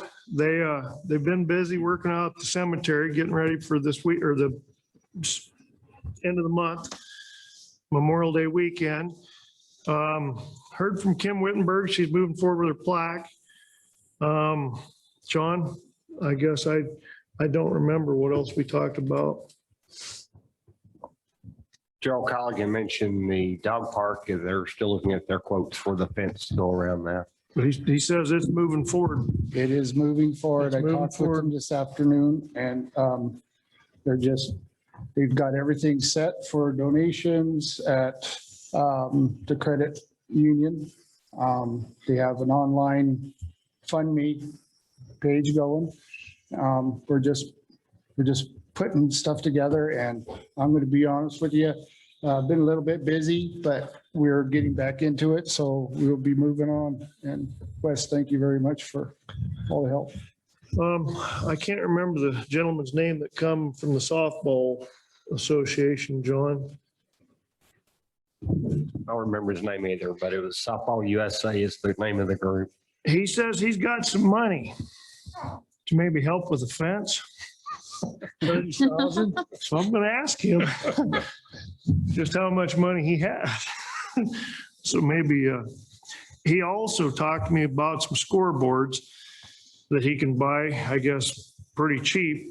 And I asked him, why his group wouldn't go ahead and buy one anyway. And he said they're going to, but I guess in all seriousness, I want to get him and the baseball committee together because it sounds to me like there's certain things that can and can't happen up there at that Legion Field. So I think he might have a little bit of an issue. So I want to get those two groups together and then I guess maybe come back to the next meeting and have some different answers. But that's kind of all I remember, John. I think you got it all. Okay. Any questions for Wes? I'm kind of confused. Was you talking about the softball field and then you went to the baseball field?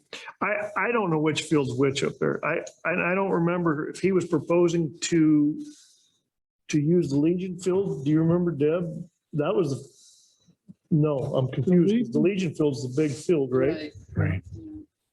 Softball field's a small one right by the road crossing Gerald Culligan's house.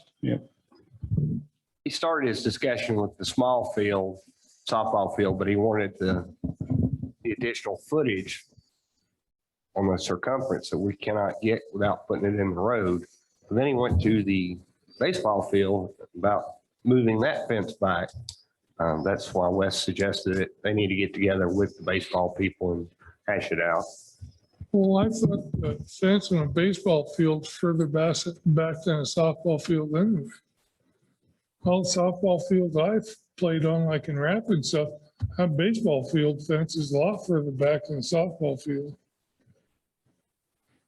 No, they're about 300 feet, I think. Baseball fields run anywhere 310, 315 to 400 center field. So the baseball field would be further back the fence than a Deeper. softball field. Deeper, yeah. So when you say the baseball field, are you referring to the Legion Field? That's on the baseball field up there.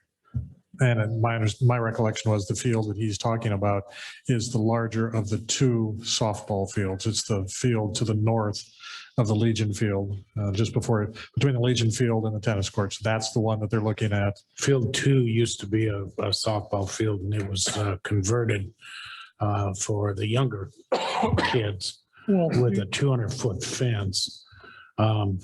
Then Field 4, of course, was taken out, and Field 1 would be the one that's up by the tennis courts.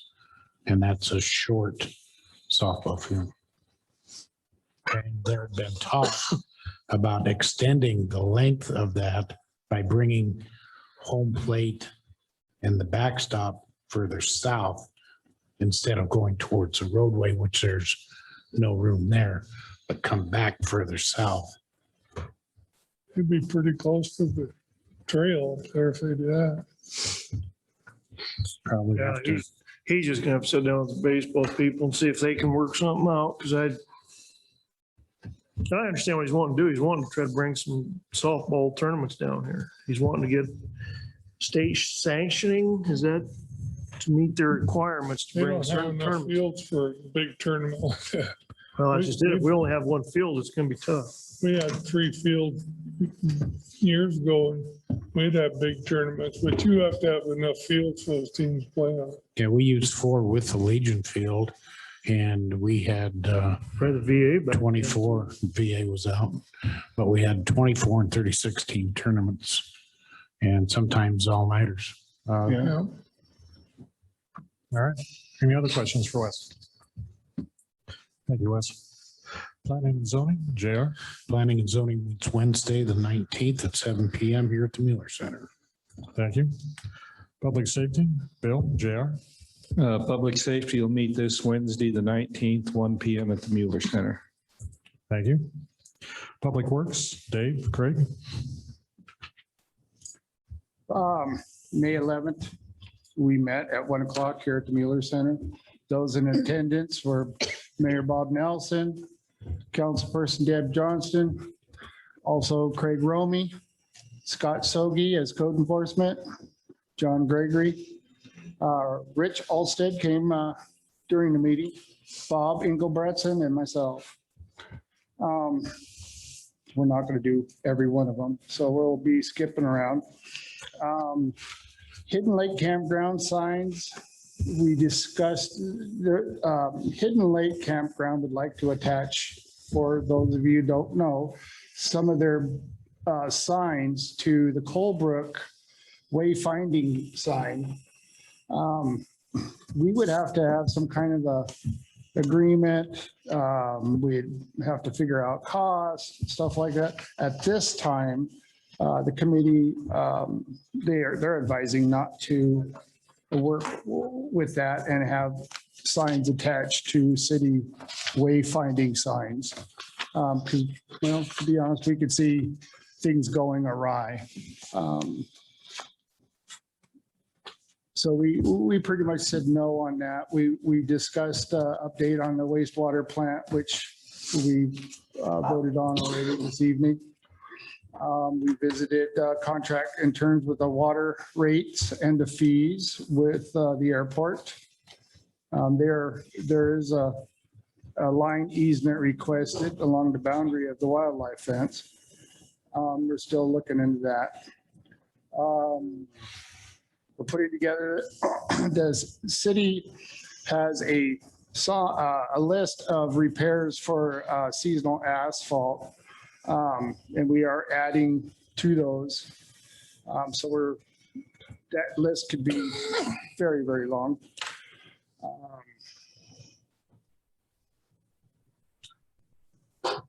So moving on to streets and maintenance.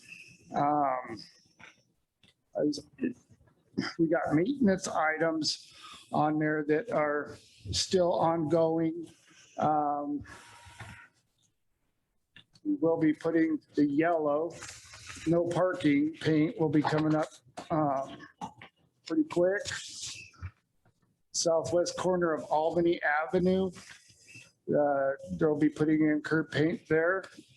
Scheduled pedestrian crossing painting, pothole repairs and on Minnetonka Bridge, stuff like this is all ongoing. And remember, free dump week is 6/7 through 6/11. Some cemetery cleanup for Memorial Day went real well.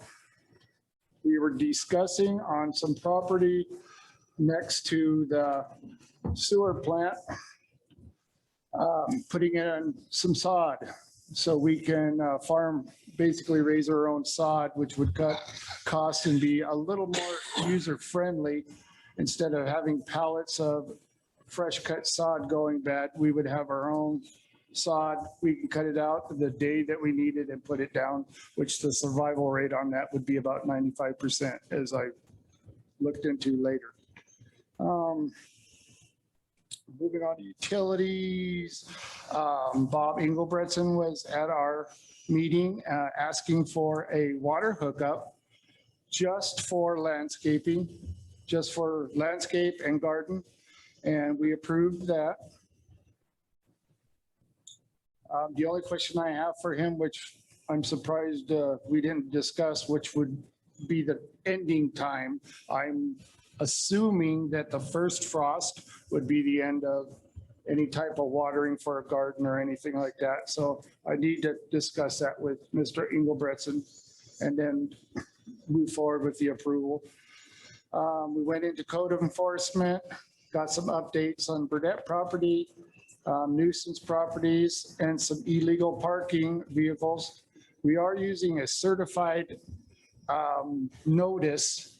And once that program gets completely done, then we'll be taking actions on those that have been cited already.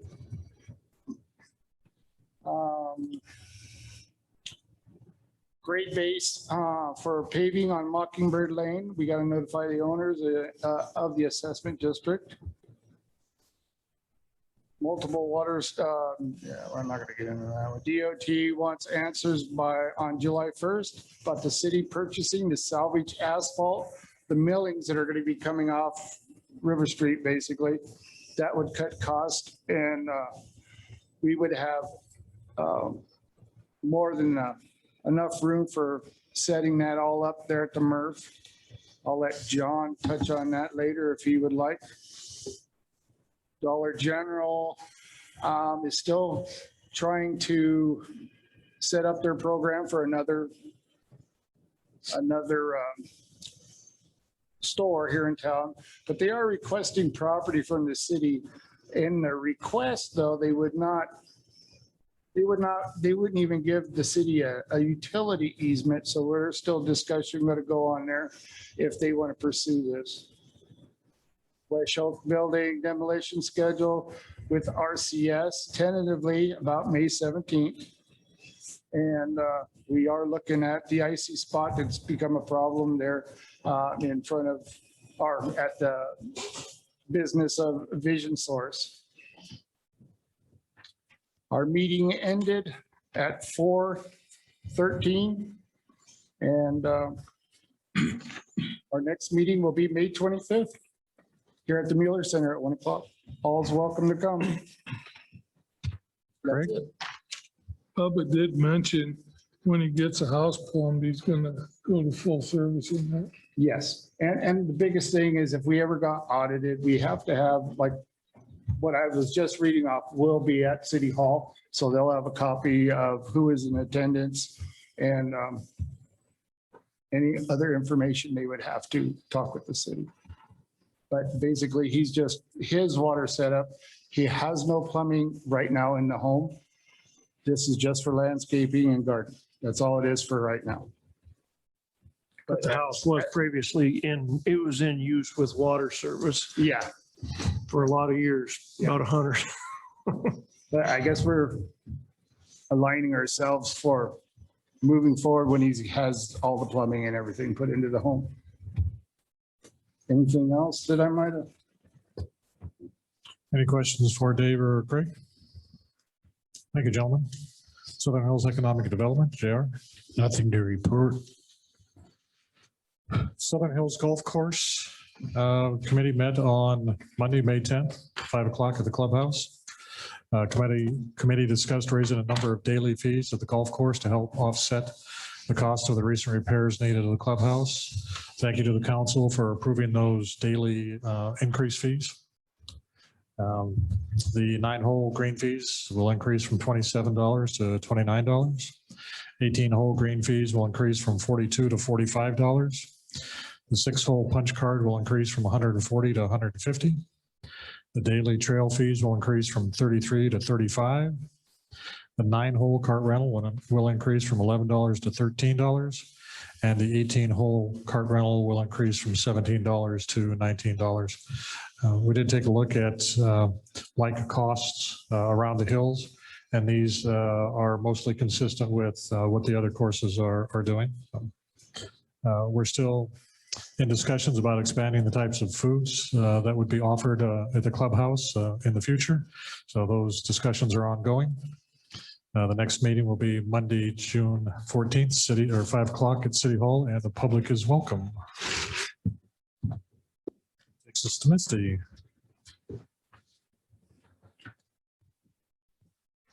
Thank you. I'll keep it short. It is nice to see so many events happening. You approved a lot of temporary alcoholic beverage license applications for events in our town. And I just, as I was doing the agenda this year and comparing it to the agenda last year, when we weren't approving anything, it made me smile, and I'm happy to see things going on and opening back up. I've been working with the business manager at the school and the Fall River County Register of Deeds on our election. Deadline for voter registration is the 24th of May. We're working on the election workers workshop. Thank you for approving our board. Again, we had no problem filling it. We are hand counting paper ballots this year. And so it'll be a little bit different of a process than we've had before, but that is a cost savings to the city, not using the tabulating equipment on the county, at the county, not having to pay for their workers to be present to help us do that, and then not paying for the optical scan ballots and the disc that's required to program that is a pretty significant savings. And so our election boards this year will have to be there from 6:30 a.m. to 7 p.m. when the polls close, and then stay for the counting of the ballots. But they were willing to do that. We're lucky to have them. It was nice to have the overview of the contribution requirements for the multi-unit, or now we can call it a 10-unit T-hanger. I hope when listening to Charlie, you understood why it was so difficult to give you a number. We were all over the place when we started with our estimates, if it would be 10%, if they were going to pay 100%, if it would be 100% of one year and 90% of another year, where we would get our funding and where the bids would come in at. So the number that Bob wrote down and the one that stuck in my head is $21,000 for the city to build a hangar that, as long as I've worked here, the Airport Advisory Board's been asking for. So that's great news. It's happy to be a part of that and excited to see that project progress. In the finance office, we've been working on audit. The auditors were here visiting last week on one day in person, and the days that they weren't there, they were very busy on email, picking items to test for their visit. They are just wrapping up now. We're hoping to have Tracy Hansen from Cadle come, as she has in the past, either 30 minutes to an hour before the council meeting to give a thorough review of her audit report and the financial statements. And then she'll spend about 5 minutes or 10 minutes during the council meeting giving a brief overview. We're planning on having that either the second meeting in June or the first meeting in July, depending on how their review of the work that they've done goes in their office. We've been working on airport lease agreements. You heard Ivan and Bill talk a little bit about that as we were discussing the hangars.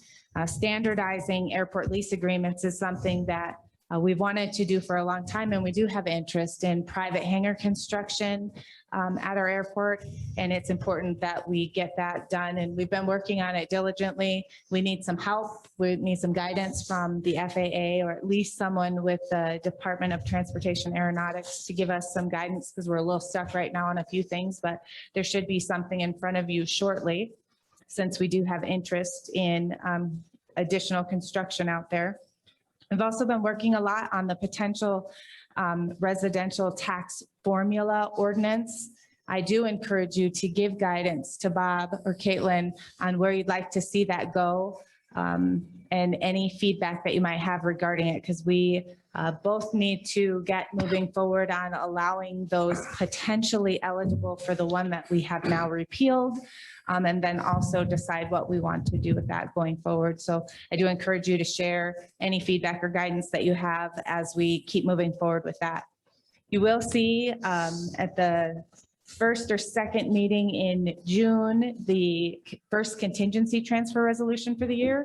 Out of $50,000 in contingency, we've already appropriated or agreed to about $39,780 in additional expenses that we'll use contingency for. And then I'm working on the first supplemental appropriation ordinance for the year. We've got some initial preliminary guidance on some American Rescue Plan money that is coming through the Institute of Museum and Library Services. There's nearly $2.2 million for investments in South Dakota. There are no match requirements. They call it a once-in-a-lifetime opportunity. This is reimbursable. Awards will be given out for things like infrastructure and technology. And Dawn at our library was excited to get that guidance as is working on a plan for a grant application for those funds. Then on the 13th of May, we received some guidance from the Municipal League, some additional guidance from Treasury on rules for the state and local recovery funds has come out. We still don't have an exact idea of how much we'll get or when we'll get that money, but they have given some allowed uses for funding that we'll be discussing in future admin finance committees, and hope to have a plan to utilize those funds in the best way possible for our city. That's all I've got for now. Thank you.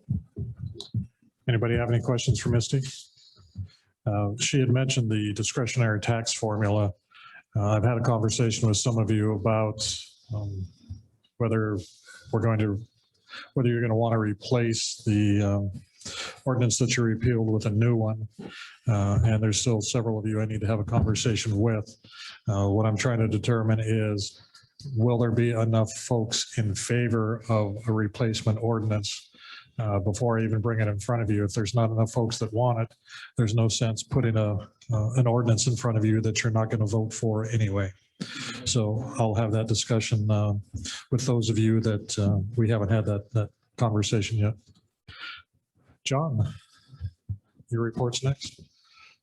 As usual, it's been busy. The DOT still looking at the revisions to the intersection of Battle Mountain Road and River Street, which will include the removal of the Dale's Restaurant building. All the plans have come together now for their final review. So to look at our riverfront suspended walkway as part of the overall city project downtown is really interesting to see all of our utilities in place and where the curbs and sidewalks are going to be. Just brings all that to life. We're also looking at the 6th Street realignment there near just past the Dip Bridge, which will create a landscape island. Some of the discussions we've been having about that island is to include some sleeves for water and electric services to that island so that any landscaping or Christmas trees even can be powered up and lit up for the seasons. ISG and the Corps of Engineers, we've got the 408 permit document revisions done, which includes responses to the levee safety program manager, the chief structural section, and the geotechnical engineer. And it does include those items about the retaining wall materials evaluation and calculations for the wall integrity. I'll remind everybody that wall is 100 years old and still holding together just fine. ISG and FMG submitted their final DOT drawings for our downtown portions of the project. Been doing a lot of work with the Corps of Engineers on our Fall River hydrology study, which is a new flood study that will be updated in this year, 2021. It's required a lot of looking back into historical rainfall data from the U.S. Geologic Service, and then documented rain events and flood events that we've been finding at the McGee Library. A lot of interesting history to review. Our streets, parks, maintenance, cemetery folks have been working on cleaning up Evergreen Cemetery. Had a lot of trees damaged this year with those heavy snows. We're trimming trees, planting some new trees. We've also got some boundary fence improvements that will be happening shortly on top of the mowing and the regular cleanup and weed eating work. We did some significant pavement repairs at Centennial Park. The entire southeast quarter of the parking lot was taken up and repaved. They should give us a lot of years of service out of that parking lot section. There was less than 2 inches of asphalt on there previously. We have 3 3/4 inches of asphalt now. Our wastewater people got the sewer line replaced in the alley between 16th and 17th Street. Our street guys finished up the water vault cleanup and landscaping at Lower Chautauqua. We also got the sprinklers put in the Brookside Park area. And they did fix the pothole at Minnetonka Bridge.